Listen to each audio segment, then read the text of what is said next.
নমস্কার, রান্নার চ্যানেলে সকলকে স্বাগত। আজকে আমরা একটা নতুন উপস্থাপনা নিয়ে উপস্থিত হয়েছি। আমরা এর আগের উপস্থাপনায় সুব্রতদাকে পেয়েছিলাম সিলিকোসিস নিয়ে আলোচনায়, এবং সিলিকোসিসের সাথে পরিবেশের যে দূষণ, তার আরো যে সম্পর্ক, সেগুলো নিয়ে আমরা কিছুটা আলোকপাত করেছিলাম, এবং সেই ভিডিওতে সুব্রতদা অনেক তার এই বিষয়ে অভিজ্ঞতা বলেছিলেন। আজকের উপস্থাপনাতে আমরা এর সঙ্গে পরিবেশ এবং তার সঙ্গে পরিবেশ আন্দোলন কিভাবে ভারতে চলেছে এবং বিশ্বের ক্ষেত্রে কি অবস্থা, সেই নিয়ে আজকের উপস্থাপনাটি আমরা অগ্রসর হব। তো আমরা সরাসরি চলে আসি ডক্টর সুগতর কাছে। তো মার্ক্সবাদ এবং যে বস্তুবাদী যে চিন্তা ভাবনা, তার সঙ্গে পরিবেশবাদকে যে জোড়ার যে যে যে অবস্থাটা দেখা যায়, সেটাকে কিভাবে দেখছেন? যেখানে উন্নয়ন এবং উচ্ছেদ একই সাথে চলে আসে এই কথাগুলো, এবং এটা পরস্পর বিরোধী। তো এই জিনিসটাকে কিভাবে ব্যাখ্যা করবেন?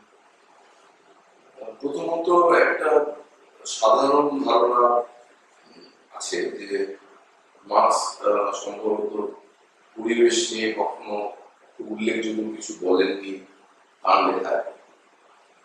এটা প্রথমেই বলে রাখা হলো, সে কথাটা ঠিক নয়। ক্যাপিটালের প্রথম এবং তৃতীয় খণ্ডে মার্ক্সের খুব সুনির্দিষ্ট আলোচনা আছে এটা নিয়ে। সেটা ঠিক পরিবেশ আন্দোলনের প্রেক্ষিতে নয়, পুঁজিবাদ কিভাবে মানুষের সাথে প্রকৃতির যে সম্পর্ক, আন্তঃসম্পর্ক, সেটাকে ক্ষতি করে এবং প্রকৃতির ধ্বংসের কারণ হয়। পুঁজিবাদের ব্যাখ্যা করতে গিয়ে মার্ক্স এটা কিন্তু বারবার করে বলেছেন। খুব উল্লেখযোগ্য যে বিষয়টাকে আমি উল্লেখ করতে চেয়েছি সেটা হচ্ছে, খুব সুন্দর করে বলা আছে মার্ক্সে যে, ধরা যাক আমরা এই আলোচনা যদি আমি এই প্রশ্নটা রাখি দর্শকদের কাছে, তোমার কাছে রাখতে পারি যে একদম আদিম মানুষের কথা যদি ভাবি, সে আদিম মানুষ আর একটা যে কোনো প্রাণী বা জীবজগতের যে কোনো অংশ যদি ভাবি, সেই আদিম মানুষের সাথে তাদের কোনো তফাৎ নেই। তারা আদিম জীবজগৎ একই জায়গাতে আছে, প্রকৃতি থেকে তারা আহরণ করছে, যে আহরণ করছেন সেটাই সরাসরি গ্রহণ করছেন, সেভাবে বেঁচে আছে। কোন একটা সময় মানুষ তো চাষ করা শুরু করলো বা পশুপালন করা শুরু করলো। এই কাজটা জীবজগৎ আগে করে নিজের খাদ্যের জন্য একটা এলাকা জমিকে খালি করে সেখানে নিজের মতন করে চাষ করা, এটা এক ধরনের প্রকৃতির ওপরেই যাওয়া বলা যেতে পারে, মনে হতে পারে, এবং মানুষ এটা করলো আজ করে। চাষ করার কৃত্রিমতাটাকে বলতে, হ্যাঁ, আমি এক ঘন্টা জমি যদি ভাবি, তাহলে সেই প্রকৃতির হাতে ছেড়ে দিলে সেই জমির উপরে হয়তো তেলাপিচা জন্ম, সাথে এটা বড় একটা অসুস্থ গাছ ইত্যাদি। মানুষ এখানে হস্তক্ষেপ করলো, এই জঙ্গল যেটা প্রকৃতি বানিয়েছিল সেটাকে সে কেটে ফেললো, এবং ধরা যায় সেখানে সে ধান বা গমের চাষ করলো। একবার বলতে গেলে সে প্রকৃতির ইচ্ছার বিরুদ্ধে করলো, এবং সেটা সে করলো সে তার নিজের খাদ্য সুরক্ষাকে নিশ্চিত করার জন্য। এর ফলে মানুষকে আর পরিযায়ী থাকতে হলো না, কোন একটা জায়গায় সে একদম সেটেলমেন্টের কাছে চলে। এইখানে থেকে কি প্রকৃতির সাথে তার বিরোধ তৈরি হলো, এই প্রশ্নটা করা হয়। মার্ক্স খুব সুন্দর করে বলেছেন। মার্ক্স বলছেন যে প্রাক-পুঁজিবাদী মতবস্তুতে মানুষ যা উৎপাদন করছে, সেখানে বেসিক্যালি মানুষ তার শ্রম দিয়ে, যেটাকে কখনো বলা হচ্ছে কংক্রিট লেবার, সেটা দিয়ে প্রকৃতিতে যা আছে সেইটাই আহরণ করে তার সামান্য কিছু বদল ঘটিয়ে নিজের ইউজের, নিজের ব্যবহারে উপযোগী কিছু একটা তৈরি করে ফেলছে। মানে ধরা যাক সে একটা জল ধরে রাখার জন্য একটা মাটির পাত্র তৈরি করছে, মাটিটা সে প্রকৃতি থেকে দিচ্ছে, দিয়ে সে পাত্রটা তৈরি করছে, এখানে তার জল ধরে রাখার ব্যবহার তৈরি হচ্ছে, এবং সেটা করতে গিয়ে এই ব্যবহারটা তৈরি করার জন্য তার সেই শ্রমটাকে ব্যবহার করলো, সেটা কমপ্লিট লেবার, এবং যে ভ্যালুটা তৈরি হলো মার্ক্সের কথায় ইউজ ভ্যালু। মার্ক্সের বক্তব্য যে যতক্ষণ পর্যন্ত মতবস্তুটা এরকম চলছিল, ততক্ষণ পর্যন্ত প্রকৃতির সাথে মানুষের, প্রায় সারা জীবজগতের যেমন প্রকৃতির সাথে মানুষের একটা বিপাক ক্রিয়া, উনি বলেন মেটাবলিজম, চক্রাকার চক্রাকার একটা রিলেশনশিপ বজায় থেকেছে। প্রকৃতির সাথে মানুষের এই অবস্থাতেও বিরাট কোনো বিচ্ছেদ নেই। মার্ক্সের কথায় বিচ্ছেদটা এলো যখন পুঁজিবাদ শ্রমকে পণ্যে পরিণত করলো, কমোডিফিকেশন অফ লেবার, সেখানে আগ্রাসী তখন সে শুধু আর আহরণের ভূমিকা থাকলো না, সে দখলদারের ভূমিকা চলে গেল। শ্রমটা হয়ে গেল আর কি কংক্রিট বলা যায় না, অ্যাবস্ট্রাক্ট ফর্ম অফ এক ধরনের লেবারে চলে গেল। আর যে ভ্যালুটা তৈরি হলো সেটাকে উনি বললেন এক্সচেঞ্জ ভ্যালু। এই ধরনের ঘটনাগুলো বেসিক্যালি আমরা যে বৃহৎ শিল্প এবং বৃহৎ উৎপাদন বন্দোবস্তের কথা যেগুলো বলি, সেইটা যখন ঘটলো তখন থেকেই প্রকৃতির সাথে মানুষের একটা তীব্র বিচ্ছিন্নতা, এবং শুধু বিচ্ছিন্নতা, মানুষের অর্থনৈতিক কর্মকাণ্ড এবং প্রকৃতি তাদের আন্তঃসম্পর্ক দ্বারা প্রায় মুখোমুখি। মার্ক্সের কথায় একটা মেটাবলিক রিফট, অর্থাৎ বিপাক ক্রিয়ার যে চক্রটা ছিল সেটাতে কোথাও একটা কাটা পড়ে গেল। এইটারই ফল হিসেবে আজকের যে পরিবেশ সম্পর্কে কথা আমরা দেখছি, মার্ক্সের কথা টেনে প্রায় সেই ঘটনাকে ব্যাখ্যা করা সম্ভব। এবং সেখানে হয়তো পরিবেশ কর্মীদের ভূমিকা থাকে যে মানে কাটাটাকে জোড়ার ক্ষেত্রে সেইটা জোড়া আদৌ আর যায় কিনা সেটা একটা প্রশ্ন। এই পদ্ধতিটা আমরা বিজ্ঞানের ভাষায় বলি ইকুইলিব্রিয়াম রিঅ্যাকশন কিনা, মানে দ্বিমুখী হতে পারে কিনা, একদিকে চলে যাওয়ার পরে আবার সেটাকে ফেরত আনানো যায়। প্রশ্নটা করলে বলে আমি একটা সুন্দর মজাদার একটা মজাদার তথ্য দিয়ে রাখি। আমাদের পুঁজিবাদী বন্দোবস্ত যারা চালান তারা আমার তোমার থেকে অনেক বেশি বুদ্ধিমান। তারা এই সংকটের মধ্যে মুনাফার পরিকল্পনা করছে। এখন সারা পৃথিবী জুড়ে উন্নত ইউরোপ এবং আমেরিকাতে বিরাট বড় ইন্ডাস্ট্রি চালু হয়েছে।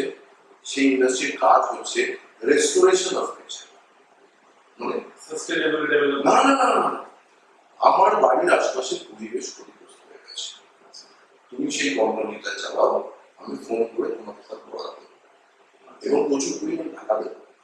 তার বিনিময়ে আমার বাড়ির আশপাশের যে পরিবেশ ক্ষতিগ্রস্ত হয়েছিল তাকে ওরা আবার সুন্দর একটা পরিবেশের জায়গায় কি করে অর্থের বিনিময়ে মুনাফা দিবে। অর্থাৎ পরিবেশে যেটা ফিরিয়ে আনার কথা হচ্ছে সেখানেও মুনাফা একটা রাস্তা, সেখানেও প্রকল্প, সেখানেও প্রকাণ্ড শিল্প এবং মুনাফা আর বন্দোবস্ত হয়ে গেছে আজকের আধুনিক পৃথিবীতে করা হচ্ছে। কিন্তু এই যে পরিবেশের যে সাথে মানুষের সম্পর্কের বইটা এবং সেই জায়গায় পরিবেশ আন্দোলন ভূমিকা পালন করে, তো ভারতের পরিস্থিতিটা এই জায়গায় বর্তমান সময়ে কিরকম ভাবে দেখছেন? যে এই সময় তো সেরকম ভাবে পরিবেশের সচেতনতা মানুষের মধ্যে দেখা যাচ্ছে না, মানে সেই অর্থে একটা আন্দোলন বা ভোটের ইস্যুতে পরিবেশ আসা সেরকমও কিছু নেই। ভোট একটা পপুলার রাজনৈতিক ইস্যু, সেখানেও পরিবেশগত সেরকম কোনো কিছু থাকে না। তো ভারতের পরিস্থিতিটাকে বর্তমান সময়ে কিভাবে দেখা হবে?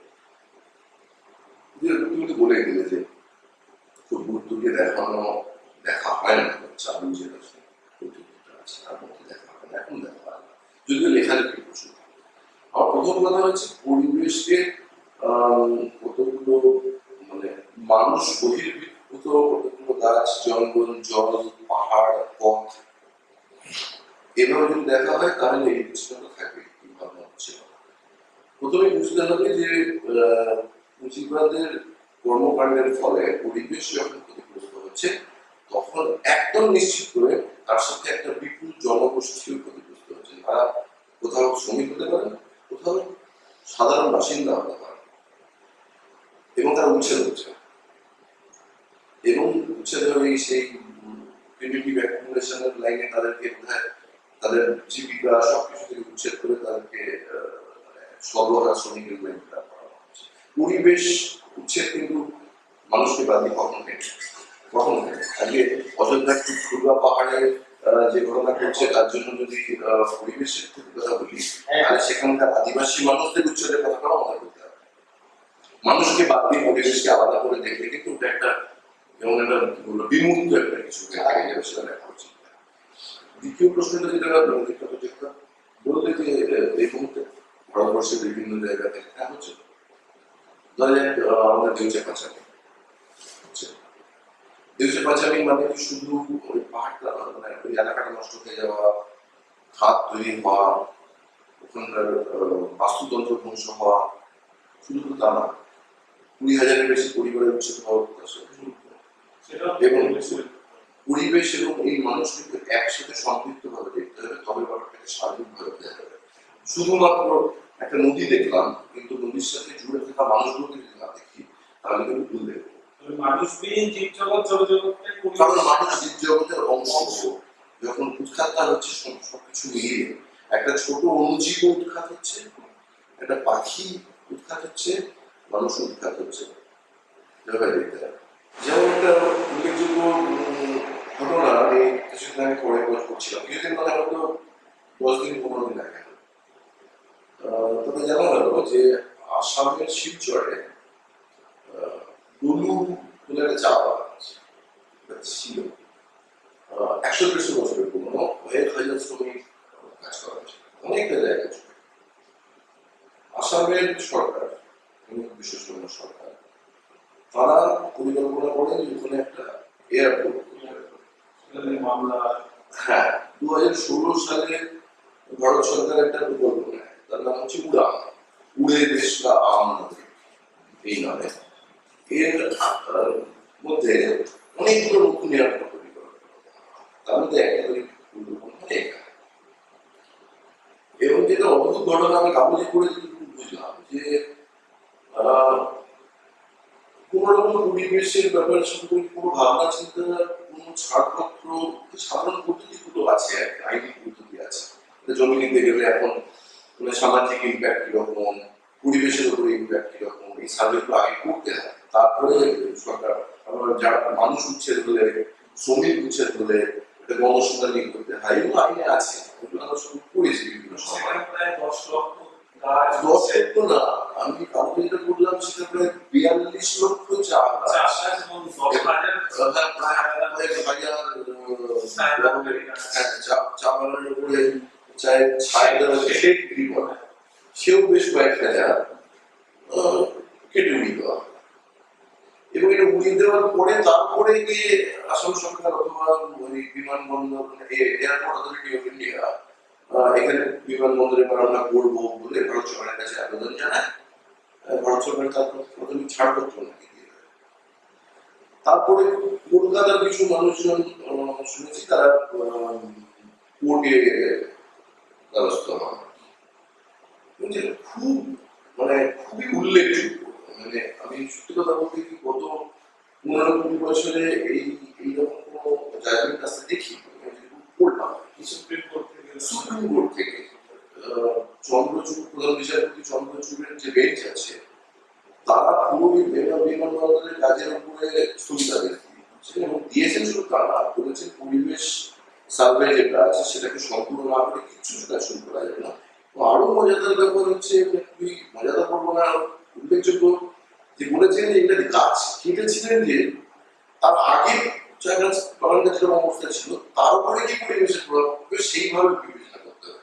আজকে খালি জমিটার উপরে পরিবেশ সার্ভে করে লাভ নেই, ওই অবস্থায় সার্ভে করে। এবং তারপর একটা অত্যন্ত গুরুত্বপূর্ণ মন্তব্য করেছেন বিচারপতিরা, সেটা হচ্ছে যে এয়ারপোর্ট হবে কি হবে না এটা তো সরকার পলিসির প্রশ্ন, সেটা স্বাভাবিক, কিন্তু সেই পলিসিটা নিয়ে সেই উন্নয়নের কোনো প্রকল্প নিতে গিয়ে নির্দিষ্ট আইন কানুন কোনো কিছু তোয়াক্কা না করে জাস্ট চলে গেলাম এবং করে ফেললাম, এইটি করা যাবে না। আমি বলবো যে মানে গত 15-20 বছরে বহু এই ধরনের আমাদের এখানে যশোর রোডের আন্দোলনের কথা শুনেছি, করেছি। এই যে আন্দোলনগুলোর কথা বলছেন, প্রাসঙ্গিকভাবে যদি আসি যে এখানে একটা সুপ্রিম কোর্টের রায় যেটা আমরা বিচার ব্যবস্থা থেকে পেলাম, সেখানে পরিবেশের পক্ষে একটি রায় গেল এবং সেটা বলেছে তো সেখানে এর সঙ্গে বর্তমানে যে পুঁজির যে সংঘাত এবং পরিবেশের পুঁজির সংঘাত সেইটা কি দেখতে পাচ্ছেন? হ্যাঁ, মানে সেটাই আমরা প্রায় এটা ভাবতে অভ্যস্ত হয়ে গেছিলাম যে পুঁজির অগ্রগতি এমন একটা গতিতে আছে যে খাতায় কোনো অনেক কিছু আইন থাকলেও সেই আইনগুলো খুব একটা মূল্য পাবে না।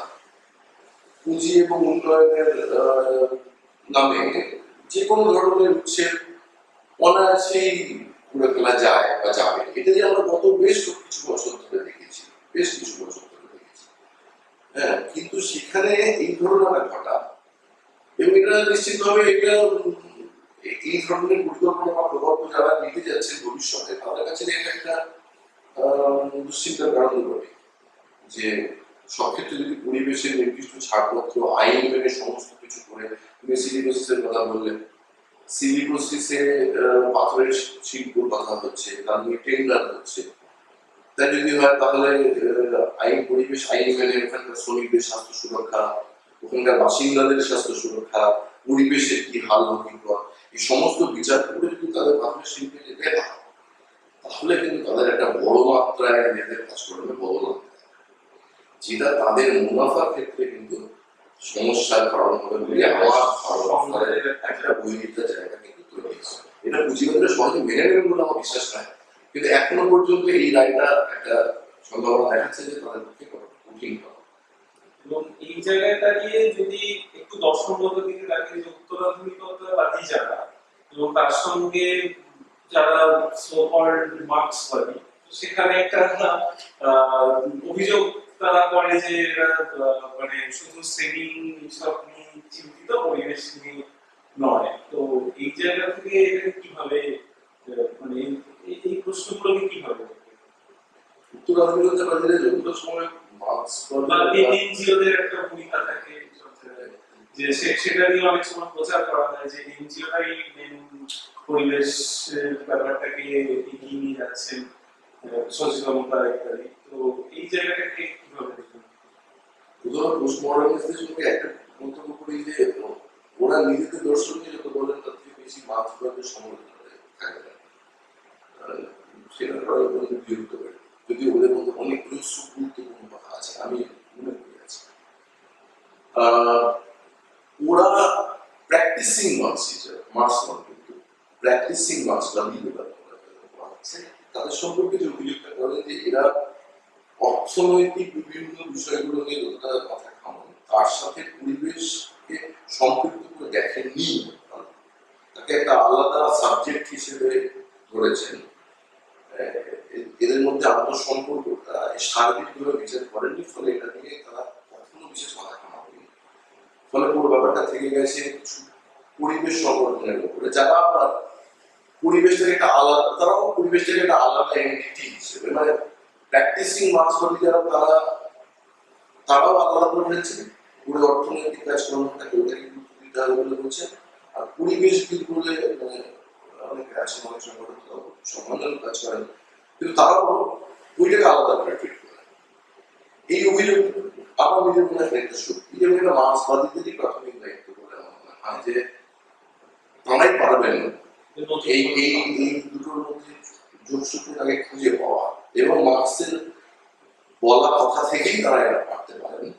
পরিবেশকে ভাবতে হবে মানুষকে নিয়ে, মানুষের অর্থনীতিকে নিয়ে, সমাজ এবং পৃথিবীকে নিয়ে ভাবতে হবে। এটা মার্ক্সবাদীরা এই পারলে ভাবতে পারে বলে আমার বিশ্বাস, এবং তাদের এটা করতে হবে। কোনো এনজিও এই কাজ করবেন না। ট্যানগারিনের একটা বিখ্যাত কথা আছে, এনজিও আন্দোলন মাথা চাড়া দেয় 80 দশকে 90 দশকে ছিল। ট্রেড ইউনিয়ন মুভমেন্ট যখন শেষ হতে থাকে তখন থেকে এনজিও উত্থান হয়। ট্যানগারিনরা সুন্দর কথা বলেছিলেন, এনজিওরা হচ্ছে ট্রেড ইউনিয়নের ইনলেজিটিমেট চাইল্ড, অবৈধ সন্তান।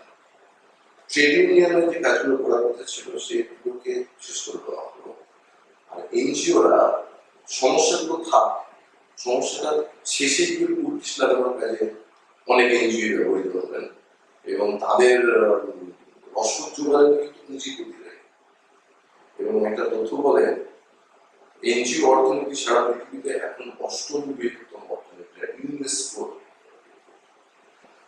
এই কাজ এনজিও বলে বিশ্বাস করি না। আমি এখনো পর্যন্ত খুব স্পষ্টভাবে মার্ক্সবাদীদের প্রতি ভরসা রাখতে চাইব, তারা সার্বিকভাবে এটা দেখতে পারবেন, মার্ক্সের কথার মধ্যে কি পাবেন, এবং তারাই এখান থেকে কোন দিকে এগোতে হবে তার একটা রাস্তা খুঁজে নিয়ে আসতে হবে। এই উইথ দ্যাট নোট আমরা এই নতুন ভাবে যে কথা বললেন পরিবেশের সাথে মানুষকে নিয়ে ভাবতে হবে, এই নতুন চিন্তা নিয়ে আমরা দর্শকদেরকে নতুন উপস্থাপনা নিয়ে আবার হাজির হব। আজকের জন্য এই পর্যন্ত। আপনারা দেখতে থাকুন গ্রামাঞ্চল। নমস্কার।